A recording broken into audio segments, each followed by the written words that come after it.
میں نے اتر کر اپنے ہم سفر سے ہاتھ ملایا اور لڑکی نے پردہ اوپر اٹھا دیا۔ میں جھک کر اندر داخل ہوا تو اندر کا منظر دیکھ کر بھونج کا اثر رہ گیا۔ اندر دائرے میں 6 نوجوان بیٹھے ہوئے تھے۔ خودکار ہتھیاروں پر میری نگاہیں جمی ہوئی تھیں کہ لڑکی نے میری پشت پر زوردار لات ماری اور میں لڑکھڑاتا ہوا دائرے کے اندر جا گرا۔ ہم سرکاری کتوں کا ایسے ہی استقبال کیا کرتے ہیں۔ میں نے لیٹے لیٹے جب چہرہ اٹھایا تو کسی طرف سے مردانہ آواز سنائی دی۔ پھر ایک نوجوان نے میرے گریبان پر ہاتھ ڈالا اور جھٹکا دے کر مجھے بٹھا دیا۔ ہمارے پاس اتنا وقت ہے کہ تمہیں تمہارے جرائم کی فہرست سنائی جائے۔ تمہیں صفائی اور گواہی کے لیے وقت نہیں دیا جا سکتا کیونکہ تم پاگل کتے ہو، انسانیت کے لیے خطرناک۔ ابو خالد، اس درندے اور بھارتی غلام پر فرد جرم عائد کرو۔ ایک نوجوان نے ایک میلا سا کاغذ کھول کر سامنے رکھ لیا اور مجھے 2 آدمی دھکیل کر جھگی کی دیوار تک لے گئے۔ 19 مارچ محمد گاؤں کے جن 3 مکانوں کو گن پاؤڈر چھڑک کر نظر آتش کیا گیا تھا، ان میں ہمارے مجاہدین نے ایک رات قیام کیا تھا۔ تمہارا مکان محمد رمضان شہید کے مکان کے سامنے ہے۔ تم نے بھارتی گنڈوں کو اطلاع دی، یعنی تم نے خاندان کے 5 افراد کو زندہ جلایا۔ پھر 20 مارچ کو تمہیں اسلام آباد کے گاؤں منی واڈا میں بھارتی کتوں کے ساتھ دیکھا گیا اور اسی رات فوجیوں نے صفاقی سے عبداللہ ڈار کے 2 بیٹوں اور ایک ملازم کو ذبح کر دیا اور 2 خواتین کو تم نے گھسیٹ کر گلی میں کھڑے فوجی آفیسرز کے حوالے کیا تھا۔ اس نے کہا۔ بس ایک شخص نے ہاتھ اٹھایا اور نوجوان نے کاغذ لپیٹ کر جیب میں رکھ لیا۔ میں تمہیں تمہارے اس نام سے مخاطب نہیں کروں گا جو تمہارے والدین نے رکھا تھا۔ تمہاری غلیظ ذات اس واجب تکریم نام کے قابل نہیں ہے۔ تم غلام زر اور غلام حکومت ہو۔ تم معصوم بچوں کے قاتل، قوم کے غدار اور مسلمان عورتوں کی عزتوں کے ڈاکو ہو۔ میرے کمانڈر نے تمام عدم موجودگی میں تمہیں سزائے موت سنائی ہے جس پر آج عمل درآمد ہوگا، انہوں نے کہا۔ میری تجویز ہے برادر، ایک نوجوان نے حقارت آمیز لہجے میں بولا۔ ویسے تمام لوگ مجھے کینہ توز نگاہوں سے گھور رہے تھے۔ اس گندگی کے ڈھیر پر قیمتی گولی ضائع نہ کی جائے۔ پھر ایسے درندے کو آسان موت کی سزا نہیں دینی چاہیے۔ اسے کسی درخت کے ساتھ زمین سے 1 فٹ اونچا لٹکا دیا جائے تاکہ گیدڑ آہستہ آہستہ اسے نوچ کھائیں، ایک لڑکے نے کہا۔ ہاں، ایسا ہی کیا جائے، کمانڈر نے جواب دیا۔ البتہ تعاون کے عوض اسے آسان موت دی جا سکتی ہے۔ میں کسی موت سے خوفزدہ نہیں ہوں، میں نے نہایت پرسکون انداز میں کہا، کیونکہ میرا ایمان ہے موت مقررہ وقت اور طے شدہ طریقے پر آتی ہے۔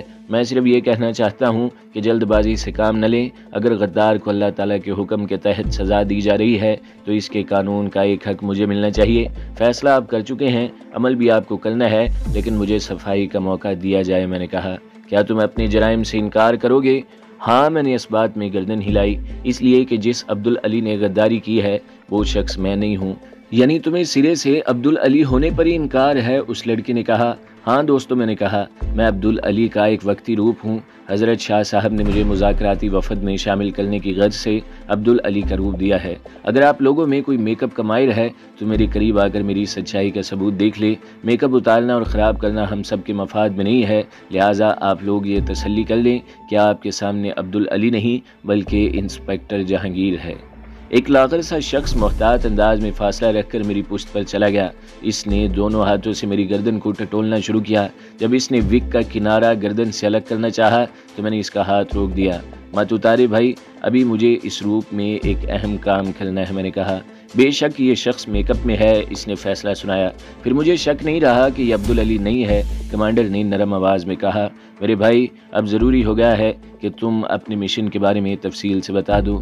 میں نے سچ کم اور جھوٹ زیادہ ملا کر ان کو ایسی کہانی سنائی کہ وہی لوگ جن کی آنکھوں میں نفرت کے شعلے لپک رہے تھے، جو مجھے اذیت ناک موت دینا چاہتے تھے، شعر و شکر ہو گئے تھے۔ کمال محبت سے مجھے اپنے درمیان بٹھا کر مدارتیں کرنے لگے۔ وہ لڑکی جس نے مجھے لات ماری تھی بڑی شرمندہ تھی اور بار بار معافی مانگنے لگی تھی۔ واپس شہر پہنچانا کوئی مسئلہ نہیں، کمانڈر نے میری ذاتی خواہش سن کر کہا۔ اصل مسئلہ آپ کی سلامتی کا ہے۔ جس طرح ہم نے پہچان کر آپ کو اغوا کرایا تھا، اسی طرح کوئی جذباتی مجاہد آپ کو گولی مار سکتا ہے، اس نے کہا۔ مجھے باہر طور آج شام تک ڈی سی کے رابطے میں رہنا ہے، میں نے کہا۔ ابو خالد، اس نے اپنے ساتھی سے کہا، تم جہانگیر صاحب کو اپنی نگرانی میں پوائنٹ 3 پر لے جاؤ، وہاں ابو قاسم ہوں گے، لیکن بڑی احتیاط کی ضرورت ہے، کسی کو شک نہیں ہونا چاہیے۔ مجھے ایک ٹرک کے ذریعے شہر کے مغربی کنارے پہنچایا گیا۔ ابو قاسم نامی مجاہد ٹیلر ماسٹر تھا۔ گلی میں اس کی دکان تھی جس میں 3 لڑکے بھی کام کرتے تھے۔ معلوم ہوا کہ وہ لڑکے انفارمر تھے۔ ابو قاسم ان کے ذریعے رابطہ ملاتا تھا۔ اس کا اصل نام کرم الہی تھا۔ دکان کے پیچھے اس کا خاندان رہائش پذیر تھا۔ ابو خالد چند منٹ بیٹھ کر واپس نکل گیا تو گلی خالی دیکھ کر مجھے ایک شاگرد لڑکے کے ساتھ بغلی دروازے سے اندر بھیجا گیا۔ تنگ و تاریک ایک سرنگ نما رہدری عبور کر کے روشن برآمدے میں پہنچا۔ وہاں ایک نوجوان لڑکی فرش پر ٹاکی مار رہی تھی اور ادھیڑ عمر خاتون مشین کو تیل دے رہی تھی۔ میں نے ایک غیر فطری بات محسوس کی۔ لڑکی نے ایک بار بھی میری جانب نہ دیکھا تھا، حالانکہ فرش پر قدموں کی نامانوس چاپ پر خاتون نے چونک کر گردن گھمائی تھی۔ پھر ہمارے درمیان سلام دعا کی رسم پوری ہوئی تھی۔ قدرتی اور غیر ارادی طور پر اس لڑکی کو نوٹس لینا چاہیے تھا، لیکن وہ گھٹنوں کے بل اسی انداز میں فرش رگڑتی رہی تھی۔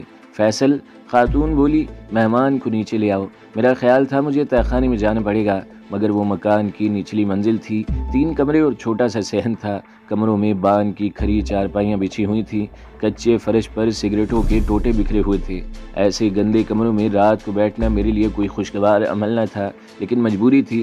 مجھے مجاہدین کی نگاہوں سے ایسی ہی جگہ محفوظ رکھ سکتی تھی۔ ابھی شاگرد لڑکا اور میں کھڑے ہی تھے کہ وہی لڑکی دم دم کرتی سیڑھیاں اترتی نیچے آئی اور صحن میں بچھی چارپائیوں کو اٹھا کر دیوار کے ساتھ رکھنے لگی۔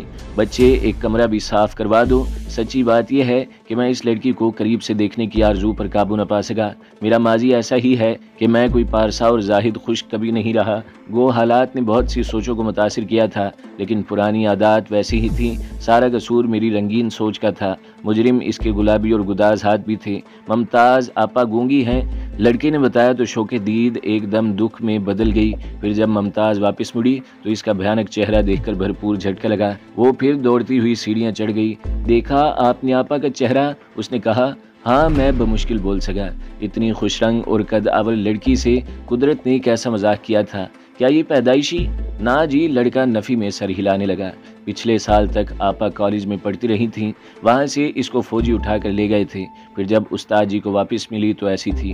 فوجی کہتے تھے کہ اس نے خود کو آگ لگائی تھی، لیکن لوگوں کو یقین ہے ان حرامیوں نے آپا پر ظلم کیا ہے، اس نے کہا۔ فیصل ممتاز کے ذکر کے ساتھ دلشاد، زیتون اور رقیہ نامی لڑکیوں پر ہونے والے تشدد کے بارے میں بتانے لگا، اور میں کھری چارپائی پر بت بنا بیٹھا اسے سنتا رہا اور سوچتا رہا کہ کیا سارے فوجی اور حکمران انسانیت سے محروم ہو چکے ہیں؟ کیا کسی کو بھی اپنے انجام اور اپنی موت کا خیال نہیں آتا؟ ایسی صفاقی کا مظاہرہ جنگلی درندے بھی نہیں کرتے۔ میں نے یہ بھی سوچا تھا کہ نہتے کشمیری مسلمان جارحیت کو اپنی سرحدوں سے دھکیل سکتے ہیں، کیا احتجاج آزادی کی منزل حاصل کر لیں گے؟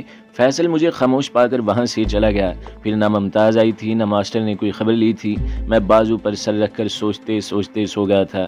برتنوں کی آواز پر آنکھ کھلی۔ ممتاز اور فیصل تپائی پر جھکے ٹرے سے برتن نکال رہے تھے۔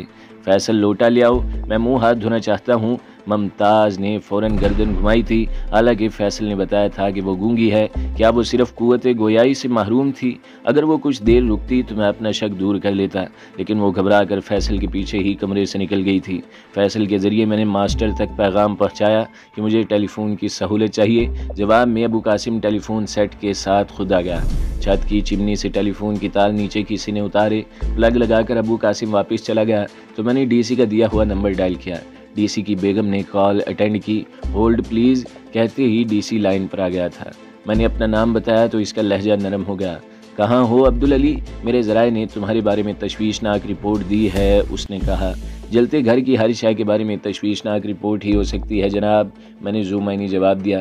مجھے بس سٹینڈ سے اغوا کر لیا گیا تھا، وہاں مجھ پر مقدمہ چلایا گیا اور موت کی سزا سنائی گئی، لیکن میں ان کی قید سے آزادی بھی حاصل کر چکا ہوں۔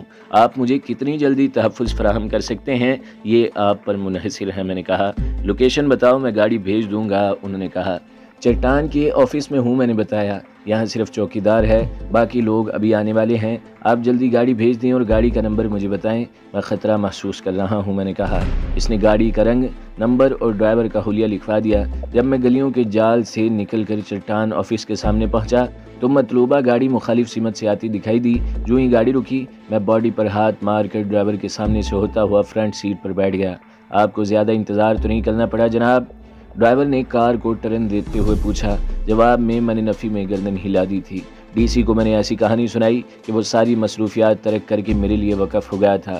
اس نے ایریا کمانڈر کے ایک نمائندہ اور ڈی آئی جی کو کال کر لیا تھا۔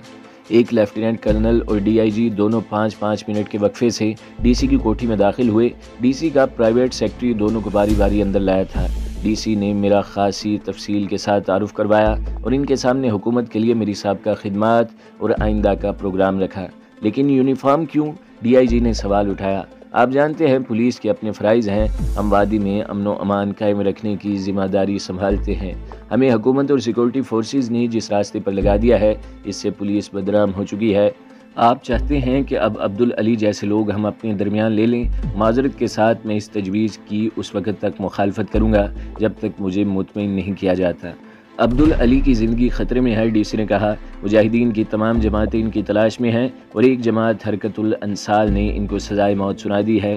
ہم اپنے وفاداروں کو اگر تحفظ نہیں دیں گے تو کل عبدالعلی جیسے لوگ توبہ توبہ کرتے مجاہدین کے پاس چلے جائیں گے۔ اگر کسی کو یہ غلط فہمی ہے کہ کشمیری قوم کو باہر سے لائی ہوئی قوت سے دبا لیا جائے گا تو ایسے لوگ غلطی پر ہیں۔ تاریخ کے طالب علم جانتے ہیں کہ جب تک اندر سے لوگ غداری نہیں کرتے کوئی قوت کامیاب نہیں ہوتی۔ کیا ہندوستان پر غلبہ انگریز کی گولی نے حاصل کیا تھا؟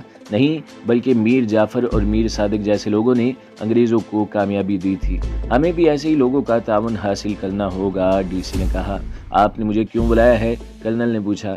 کیا یہ بتانے کے لیے یہاں کی سرکاری مشینری بھی ایسے خیالات رکھتی ہے؟ حقیقت کو خیالات نہ کہیے کرنل، ڈی سی نے جواب دیا۔ اس وقت باہر کا کوئی آدمی نہیں ہے یہاں، اس لیے میں نے حقیقت کا چہرہ آپ کو دکھایا ہے۔ یہ میرے سوال کا جواب نہیں ہے، کرنل اکھڑنے لگا۔ آپ بتائیں آرمی اس سلسلے میں کیا کر سکتی ہے؟ ابھی میری بات مکمل نہیں ہوئی سر، ڈی سی نے کہا۔ مجھے یقین ہے جنرل صاحب نے میری درخواست پر غور کیا ہوگا اور را کے نمائندے کو بھیجا ہوگا۔ اصل بات یہ ہے کہ میں عبدالعلی کو صرف محفوظ نہیں کرنا چاہتا بلکہ ایک پولیس انسپکٹر جہانگیر احمد کا روپ دینا چاہتا ہوں۔ کون جہانگیر احمد؟ ڈی آئی جی نے کہا۔ وہی جہانگیر احمد سر، ڈی سی نے مسکرا کر ڈی آئی جی کی آنکھوں میں آنکھیں ڈال دیں، جسے حکومت کی سفارش پر اعلیٰ کورس کے لیے باہر بھیجا تھا اور جس نے نہ صرف پولیس کو لات مار دی ہے بلکہ وہ انڈیا انٹیلیجنس ڈپارٹمنٹ را کی قیمتی چادر بھی لے گیا ہے۔ سر کیا آپ تک یہ اطلاع پہنچ چکی ہے؟ ڈی سی نے کہا۔ ہاں، کرنل بولا۔ اگر آپ ڈپٹی صاحب اس شخص کو لینے سے گریزاں ہیں تو اسے میں لے جاؤں گا۔ تو آپ؟ ڈی آئی جی بول پڑا۔ عبدالعلی کو جہانگیر کے میک اپ میں ادھر رکھنا چاہتے ہیں؟ انہوں نے کہا۔ یس سر، ڈی سی اپنی کامیابی پر مسکرانے لگا۔ اس سے پولیس کے چہرے پر لگا داغ بھی دھل جائے گا اور را اصل حالات سے باخبر ہو کر اس نقلی جہانگیر پر ہاتھ نہیں ڈالے گی۔ اس طرح عبدالعلی پولیس، سیکورٹی فورسز اور سول انتظامیہ کے درمیان مضبوط پل بن جائے گا۔ حسب ضرورت تینوں اسے استعمال کر سکیں گے، ڈی سی نے کہا۔ کیا مجھے انتخاب کا حق دیا جا سکتا ہے؟ میں نے اتنی دیر میں ایک فیصلہ کر لیا تھا۔ گو اندھی چھلانگ ہی تھی، لیکن بعض اوقات ایک کمانڈو کو طوفانی کالی رات کے وقت ہوائی جمپ لگانا پڑتا ہے۔ ہاں کیوں نہیں، ڈی سی نے دوستانہ انداز میں جواب دیا۔ تم تو مرکزی کردار ہو، تمہاری رضا اور مشاورت کو ہم اہمیت دیں گے۔ تھینک یو سر، میں نے ممنون نگاہوں سے تینوں کو دیکھا۔ پولیس جہانگیر احمد کا گھر ہے، مجھے وہی دقتیں پیش آئیں گی جو کسی اجنبی کو دوسرے گھرانے میں آتی ہیں۔ وہاں جہانگیر کے دوست ہوں گے، دشمن بھی ہوں گے۔ ہم پتے پتے ڈالی ڈالی کو اس راز میں شریک کرنے کی حماقت نہیں کر سکتے، لہٰذا مجھے قدم قدم پر ٹھوکریں لگیں گی۔ اس طرح یہ بانڈا کسی بھی وقت پھوٹ سکتا ہے۔ اگر مجھے کرنل صاحب اپنے ساتھ را میں شامل کر لے تو میری کارکردگی کی طاقت میں اضافہ ہوگا، میں نے کہا۔ کیا جہانگیر کے میک اپ میں؟ کرنل نے استفسارانہ نگاہوں سے میری جانب دیکھا۔ میں نے جواباً گردن کو اسباتی جنبش دی تھی۔ مجھے کوئی اعتراض نہیں۔ کرنل نے یہ بات انگریزی میں کی تھی۔ بشرطیہ کہ میری اعلیٰ قیادت کو کوئی اعتراض نہ ہو، مشروط طور پر میں اسے قبول کر سکتا ہوں، کرنل نے کہا۔ شکریہ سر، ڈی سی نے کہا۔ کیا اسی وقت؟ نہیں، کرنل بولا۔ میں پہلے انفارمیشن کمانڈر سے منظوری کر لوں اور کل صبح کسی وقت لے جاؤں گا۔ یہ بہتر تجویز ہے، میں نے کرنل کی تائید کرتے ہوئے کہا۔ میں اس دوران ایک ایکسپرٹ سے جہانگیر احمد کا میک اپ کروا لوں گا، میرے پاس اس کی تازہ تصویر ہے، میں نے کہا۔ چائے پی کر جب وہ دونوں چلے گئے تو ڈی سی نے ملازم کو بلایا۔ جب وہ اسے شب بصری کا انتظام کرنے کا حکم دے چکا تو میں نے اس سے ایک گاڑی طلب کر لی۔ اس نے جواب دیا کہ رات کا کھانا کھا کر چلے جانا۔ ان دنوں کرفیو اور قدم قدم پر سیکورٹی فورسز کی ناکہ بندی سے بچنے کی خاطر اکثر و بیشتر محکموں نے گاڑیوں کے نمبر پلیٹ پر محکمے کا کوڈ نمبر لکھوا دیا تھا اور ڈرائیوروں کو خصوصی پاس جاری کیے ہوئے تھے۔ یہی وجہ تھی کہ کریک ڈاؤن کے باوجود ہماری کار کو کسی نے نہیں روکا تھا۔ ڈرائیور کو میری تحویل میں دے دیا گیا تھا۔ میرے لیے ڈی سی کا سلوک اور خصوصی انتظامات بھی ڈرائیور کے پیش نظر رہے ہوں گے، اس لیے اس کا رویہ بڑا ہی فدویانہ تھا۔ میں اسے شہر سے بہت دور پہاڑیوں کے درمیان تک لے گیا تھا، لیکن اس نے کوئی سوال نہ کیا تھا۔ پھر بھی احتیاطاً میں نے اسے ایک اور کچی سڑک پر اصلی منزل سے 1 کلومیٹر دور چھوڑ دیا تھا۔ مجھے ایک فرلانگ دور 3 نگران مجاہدین نے نہ صرف روکا تھا بلکہ گن پوائنٹ پر رکھ لیا تھا۔ میں نے کیمپ انچارج حضرت شاہ صاحب اور سرفراز کا حوالہ دیا۔ اس کے باوجود میری آنکھوں پر پٹی باندھ کر وہ مجھے اندر لے گئے۔ مجھے دیکھ کر وہاں ایک سرے سے دوسرے سرے تک ہلچل سی مچ گئی تھی۔ فوراً مجھے حضرت شاہ صاحب کے کیبن میں پہنچایا گیا۔ شاہ صاحب گیس سلنڈر کی روشنی میں ایک شخص کے ساتھ نقشہ تیار کروا رہے تھے۔ کہاں رہ گئے تھے میرے عزیز؟ شاہ صاحب نے سلام کا جواب دے کر پوچھا۔ ابھی 10 منٹ قبل اطلاع دی گئی تھی کہ تم وفد کے ساتھ نہیں ہو۔ ہمارا خیال تھا کہ تمہیں الگ کسی سیل میں بند کر دیا گیا ہوگا، شاہ صاحب نے کہا۔ میں نے شاہ صاحب کو تفصیل کے ساتھ ساری باتیں بتائیں تو انہوں نے ہاتھ اٹھا کر پہلے اللہ کا شکر ادا کیا اور پھر میری کارکردگی کی تعریف کرنے لگے۔ ٹھیک ہے عزیزم، پہلے اپنی خواتین سے مل لو، بچیاں روتے روتے نڈھال ہو گئی ہیں، پھر ہم باتیں کریں گے، شاہ صاحب نے کہا۔ سرفراز وہاں نہیں تھا۔ ایک مجاہد مجھے زنانہ حصے کی طرف لے گیا، جس نے پردے کے قریب جا کر خالہ زینب کو آواز دی۔ ایک ادھیڑ عمر خاتون نے پردہ ہٹا کر مجھے دیکھا اور پھر واپس چلی گئی۔ آپ اس کیبن میں چلے جائیں، مجاہد نے ایک طرف اشارہ کیا۔ درختوں کی شاخوں سے پارٹیشن کر کے ایک کیبن بنایا گیا تھا۔ اندر سنگی سٹول تھا۔ میں ایک پتھر پر بیٹھ گیا اور غداری کا غلاف نوچ کر کچے فرش پر پھینک دیا۔ بھائی جان، زبیدہ کی لرزتی چیخ ابھری۔ دوسرے لمحے وہ میری باہوں میں تھی۔ میں نے اپنا چہرہ اس کے بالوں پر رکھ دیا۔ ایک مجاہد کی مجاہدہ بہن کو یوں نہیں بکھرنا چاہیے۔ میری سماعت سے انو کی برائی ہوئی آواز ٹکرائی۔ اس نے روتی بلکتی زبیدہ کو میری گرفت سے بمشکل دور کیا تھا تو ہاتھوں سے منہ دبائے بطول میرے شانے سے لگ گئی تھی۔ میں نے اس کے بالوں پر تھپکی دی۔ جہانگیر، انو شوقی آواز میں بولی، ختم کرو یہ ڈرامہ، یہ پہلے ہی نڈھال ہیں۔ میں حیران ہوں، کیا یہاں کی عورتیں اپنے بھائیوں کی ایک دن کی جدائی بھی برداشت نہیں کر سکتی؟ بطول سسکتی ہوئی الگ ہو گئی تھی۔ خالہ، ان کو اندر لے جاؤ۔ انو کا لہجہ کسی سخت گیر ساس جیسا تھا۔ وہی عورت اندر آئی اور دونوں لڑکیوں کو کلاوے میں بھر کر لے گئی۔ میرا چہرہ بالکل سپاٹ اور آنکھیں صحرا کی مانند ویران اور جل رہی تھی۔ انو لہجہ بھر میرے چہرے کو دیکھتی رہی، پھر سامنے سنگی سٹول پر بیٹھ گئی۔ میں نے دیکھا اس کی آنکھوں کے پیالے لبالب بھرے ہوئے تھے، لیکن وہ ایسی ہی تھی۔ اس نے پیالوں کو ایسے سنبھال کر رکھا ہوا تھا کہ ایک قطرہ بھی باہر نہ آیا۔ یقیناً تم وفد سے الگ ہو گئے تھے، میں نے اس باتی اشارہ کیا۔ مجھے یقین تھا یہی بات میں نے شاہ صاحب کو بتائی تھی۔ میں نے کہا تھا جہانگیر کو شکار کرنا اتنا آسان نہیں، حالانکہ جہانگیر کو ایک لڑکی نے بڑی آسانی سے جال میں جکڑ رکھا تھا۔ میں نے کہا ہاں۔ انو کے لبوں پر طاری سوگواریت کو میری بات نے توڑ دیا تھا۔ جہانگیر کو کوئی بھی لڑکی آسانی سے شکار کر سکتی ہے، مگر سیکورٹی فورسز میں ایسی لڑکی شاید نہ ہو، انو نے کہا۔ پوری دنیا کی فورسز میں اس جیسی کوئی لڑکی نہیں ہے، میں نے کہا۔ ہے ایک لڑکی جس کا نام شیلا کماری ہے، اس نے مسکراہٹ دبا کر چوٹ ماری۔ خیر چھوڑو ان باتوں کو، یہ بتاؤ دن بھر کہاں چھپے رہے ہو، انو نے کہا۔ کیا میں روشنی سے ڈلنے والا گیدڑ ہوں، میں نے کہا۔ شیر بھی شکاریوں کو ڈاج دے کر کسی کھوہ میں جا چھپتا ہے، انو نے کہا۔ تب میں نے اسے بھی دن بھر کی مصروفیات بتا دی اور یہ بھی کہ مجھے را میں لینے کا فیصلہ ہو رہا ہے۔ کیا تم واقعی اتنے احمق ہو یا اس کتیا کی یاد نے تمہاری مت مار دی ہے؟ جانتے ہو میں ایسا مذاق برداشت نہیں کیا کرتی۔ یہ مذاق نہیں ہے نواب زادی صاحبہ، میں نے کہا۔ اپنے اندر سے عورت کی سوچ کو نکال کر میری بات سمجھنے کی کوشش کرو۔ یہاں کے حالات تم سے بہتر میں نے جان لیے ہیں۔ یہاں مجاہدین کو چاروں اطراف سے محاصرے میں لے لیا گیا ہے۔ اس طرح تو ہم 100 سال میں بھی اپنا مقصد حاصل نہ کر سکیں گے۔ تمام مجاہدین زیر زمین ڈوب کے رہتے ہیں۔ جب بھی کوئی گروپ باہر نکلتا ہے تو 1 اور 10 کے تناسب سے نفع و نقصان لے کر واپس آتا ہے۔ مجھے یہ طریقہ جنگ پسند نہیں ہے۔ میں ہاتھ پاؤں کھول کر دشمن سے مقابلہ کرنا چاہتا ہوں۔ ہمیں ادھر سکھایا گیا تھا کہ وہ بم اور وہ کمانڈو زیادہ مؤثر اور تباہ کن ہوتا ہے جو دشمن کی صفوں کے درمیان جا کر پھٹتا ہے۔ میں ایسا ہی مؤثر بن رہا ہوں۔ تم شیلا اور کرنل راج کو کس خانے میں فٹ کرو گے؟ اس نے کہا۔ نمبر 1 دشمن کے خانے میں، میں نے کہا۔ تو تم شیلا سے ملاقات کرو گے؟ انہوں نے کہا۔ میں نہیں، میرا جواب تھا۔ وہ راہ میں میری بو پا کر پاگل کتیاں کی طرح مجھ پر جھپٹے گی۔ جو آگ اسے میرے تعاقب میں مظفر آباد لے گئی تھی، وہی آگ اسے یہاں لے آئے گی۔ میرے بارے میں کیا کہتے ہو؟ انہوں نے کہا۔ تم زبیدہ اور بطول کا خیال رکھو گی، پھر میں تم سے دور نہیں رہوں گا۔ اگر میرے پاؤں جم گئے تو تم تینوں کے لیے کوئی محفوظ رہائش گاہ لے لوں گا۔ فی الحال تم یہاں رہو گی اور میں پل پل کی خبر رکھوں گا۔ تو دوستو اگلی قسط سننے کے لیے ہمارے چینل کو ضرور سبسکرائب کریں، ویڈیو کو لائک کریں اور بیل کے آئیکن پر بھی کلک کر دیں تاکہ ہر جو آنے والی ویڈیوز ہیں وہ آپ کو سب سے پہلے ملتی رہیں۔